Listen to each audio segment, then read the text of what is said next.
the Isekai genre. Know your fucking place, trash. I know it's one of the most oversaturated genres in anime with a boatload of trash, but there is some heat. And I swear the Isekai genre does itself no favors with these ridiculously long titles, same looking MCs, recycled stories, and being a wet dream for people who love to self-insert themselves into these stories. But let me showcase some heat. Konosuba, God's Blessing on This Wonderful World. Is this considered a long title? Not really. These are long titles. Anyways, Konosuba is one of the greatest isekais to date. It immediately makes fun of the trope where the whole truck-kun sends someone to the shadow realm and all of a sudden you meet some god or magical voice that just takes you to your new life. Because bro deadass dies from a heart attack from the thought of being hit by a truck, when in reality it was this slow-ass tractor. Our MC's looking sorry in the first 5 minutes. But don't let this fool you. Kazuma's one of the realest MCs. Bro be saying everything the audience is thinking. Kazuma? Yeah? I have a request. Sure. What is it? Would you please let me suck it out? Absolutely. I can't even blame him for being an asshole at times because of the things he has to put up with. Looking at his party alone, he has a useless goddess that can only do party tricks. Of course, this is an exaggeration because she can dog walk all the undead enemies. A black mage that can shoot out a Moab at any moment, but can only do it once. And a tank that happens to be a masochist. I won't lie, that actually doesn't sound too bad. My bro has died twice since being inside this world by pure tomfoolery because his party's either the 2015 Warriors or these bums. Look, they clutched up this fight through pure gimmick and strategy, but Lucidy's sorry ass mobs. This nigga is trash. And due to this, I have realized that the Konosuba world is actually a horrible world to be in. There's no wonder that when people die in this world, they don't want to be reincarnated back. You have the one-shot bear, the winter shogun, this plant in season 3, the mobile destroyer, the flying cabbages that do damage, these giant frogs that can eat someone whole, and honestly, if someone was evil enough, Wiz is selling weapons of mass destruction casually. Yeah, I'm good off this.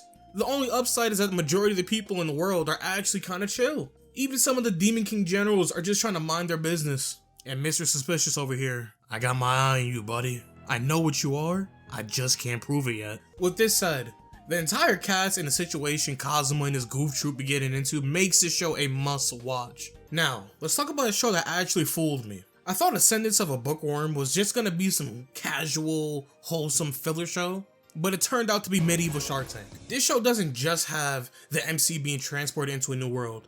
It also has the MC moving souls, transmigrating into a different body.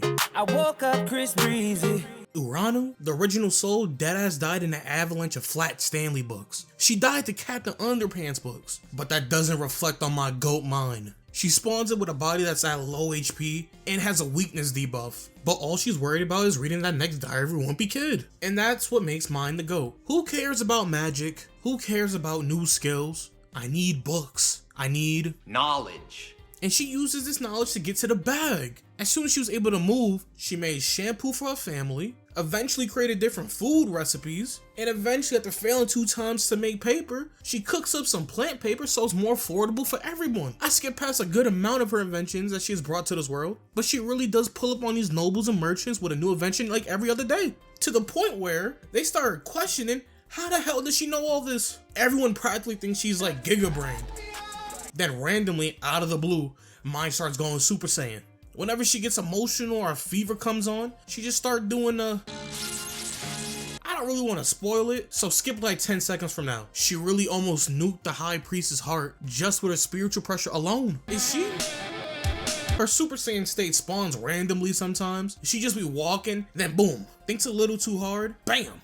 She's like a mobile ticking time bomb of spiritual pressure. This show has no business going this hard sometimes. One moment you're watching mine develop a new invention, next moment having to deal with some child labor laws, and this dumbass high priest at the church. And this whole time you're wondering, when is she gonna go plus ultra? So yeah, if you want a show about a child min-maxing society, Ascendance of a Bookworm is the show for you, and I definitely recommend watching it. But if you want to watch a grown man cook everybody out of sheer spite and resentment, you might enjoy Trapped in a Dating Sim. The world of Otome games is tough for mobs. Now this is a long title, but let's get past that and let me introduce you to Leon Full Bartfort. Bro is stuck in the world of a dating sim game he played in the real world, and the way this world operates is beyond bogus, because men are pretty much just doormats in this world. This world is designed to make the bros simps, but Leon knows this and abuses the system. Instead of going along with the tomfoolery, because they really try to have this man married off to this. Fuck no, baby. He goes out of his way to find an endgame ship as soon as he spawns in and sees the immediate BS from this old,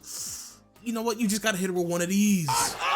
He gets enough motion to go to the academy and spots the BS immediately again, because he witnesses an event that happens in the game he played where the main protagonist slaps this absolute simp, buffoon, giga dumbass, who happens to be the crown prince, and the girl isn't the actual protagonist. It's some random who's reciting the lines perfectly. Like, who the fuck is this nigga? I got my eye on you as well. They actually do reveal the motives of this character, and honestly, it makes it even funnier. So he ends up picking up and befriending the actual MC of the world and gains a +1 to his roster. He tries to mind his business and just grind, but he has to run into Team Skull. Nah, that's actually an insult to Team Skull, because they are incompetent, but at least they're funny. These losers deserve to get dropkicked. Actually, they are funny when the MC is cooking them. There is a scene where he's 1v5ing these bums after they just went and disrespected and violated Angelica so that they can show all their loyalty to Marie, this fraud. The Crown Prince is an even bigger bum, because how do you fumble this to go to this?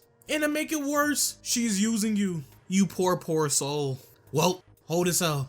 My boy Leon cooks these fools with his Gundam, and while doing it, he's roasting them. After establishing dominance on these fools, he gets to add Angelica to the roster. And I gotta bring this up, because Leon might be the petty king, because bro's really spitting game to the queen, the crown prince's mother, and she's liking it. And guess what? She's liking it. He might be him. Like, if you don't bother him, he's a pretty chill guy that just wants to make tea and throw tea parties. But once you bother him, he becomes a menace. Bro's just having fun chilling with his homies and shorties, just for this spoiled sow to mess up the function, causing him to apply the beats on her cronies. But overall, Leona's just a fun character to watch. Sure, the show isn't like a 10 out of 10, 9 out of 10, even maybe not even an 8 out of 10, but I think you should still give the show a try. I just wouldn't want to be in this world or self-insert myself as the MC. Like, I can understand wanting to self-insert yourself into a good amount of these power fantasy isekais, because sure, why wouldn't you want to be in a new world where you're the most overpowered being to exist and get endless glaze from everyone?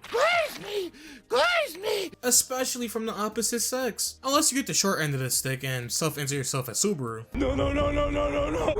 Wait. Subaru is my actual GOAT. But damn, I don't want anything that he is having. ReZero might be my current favorite series. This year alone, I've rewatched the show at least 8 times. 4 times by myself and the other 4 through like different reaction channels. Shout out to them. And I keep up to date with what's going on with the web novel. With this being said, Subaru is easily one of the greatest main characters ever. I have heard people say that they have dropped the show because they say Subaru is a horrible character in Arc 3 or the Return to the Capital arc. And I would agree with you if you said he's just too cringy, he's just like too much of a cringe character, because he is, especially in the beginning. I just have to point out that in this arc, you're not supposed to agree with Subaru and you kind of just want to strangle him in this arc. Like his whole declaration of being Amelia's knight in front of everyone, and the whole talk that they had afterwards. This scene, no matter how many times I watch it, I get peak secondhand embarrassment. These scenes are meant to be cringy and kind of make you think Subaru's a piece of garbage that you just want to curb stomp into oblivion. But that's the point. In these scenes, you're not supposed to agree with him. You're not supposed to think like, oh yeah, this is my MC. You're supposed to see how his little quirky attitude in the previous arc is actually an issue and a big flaw. The first half of this arc is meant to break him down and showcase his worst qualities as a NEET that pretty much hated himself in the real world, now brought to a new one where his NEET brain pretty much immediately makes him think he's now the main character in a power fantasy isekai, which then develops a hero complex born from his inferiority complex, because in reality, for being honest, he's the reason the cast has made it past certain checkpoints. All his actions are somewhat understandable, but the plot definitely does not reward him for these actions. And all of this culminates when you see him at his absolute lowest, where he finally unleashes his ult and vents all his frustrations out on Rem. And at this point, it's where he admits all his mistakes, all his flaws. He's able to cook and become the GOAT. That's why he's the GOAT! The GOAT! Also, I've seen people say that they hate the show because he rejected Rem in his moment. To those people, You stupid you failed to realize what Rem was saying at this part. And it was that she would not be happy knowing that the Subaru she knows is being left behind. And the one that she knows the most and currently loves is a Subaru that is uber heroic, selfless, and to top it off, loves Amelia. This section was meant to be on Why I Love ReZero, but it just turned into a Subaru breakdown section. And I can go even further in depth, but I've already made this section longer than the other ones, just talking about Subaru alone. So what I'll do is I'll bring up my main love in ReZero. The villains. The Sin Archbishops are peak characters. They might be some of the most entertaining antagonists in anime, with Regulus being the Yap God, Gluttony being one of, if not the main op of Subaru. Sirius is like watching a beautiful car crash. You just can't take your eyes away from it. Capella, I won't lie, she does something to me I can't explain. And finally, Betelgeuse.